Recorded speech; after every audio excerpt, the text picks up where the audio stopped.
ആചാരപടിക്കിതാ best. ഇവന്റെ വാപ്പായ ദുബായിലായിരുന്നു, ഒന്ന് കാണാമെന്നതാ. പണിയും കഴിഞ്ഞ് അടുത്ത വിമാനത്തിൽ ബാപ്പാക്ക് ദുബായിക്ക് പോകാനുള്ളതാ.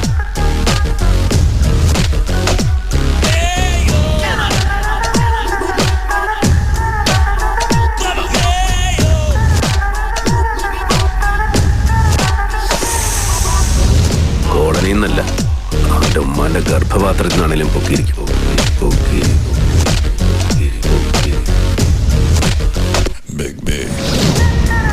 നീയൊക്കെ അര ട്രൗസർ ഇട്ടുണ്ട് അജന്തയിൽ ആദിഭാവം കണ്ടുകൊണ്ട് നടക്കുന്ന ടൈമിൽ നമ്മൾ ഈ സീം ഇട്ടതാ. നിന്റെയൊക്കെ ഇക്കാനോടൊക്കെ ചോദിച്ചാൽ അറിയാം. ബോൾ ചോദ്യ കിസ്നെ സുപ്പരിധി പഴയ ബിലാലിന് വേണ്ടിക്ക് മാർക്ക് ചെയ്യാൻ പറ്റാത്ത ഏത് കോളനിയാണ് കൊച്ചിയിലുള്ളത്?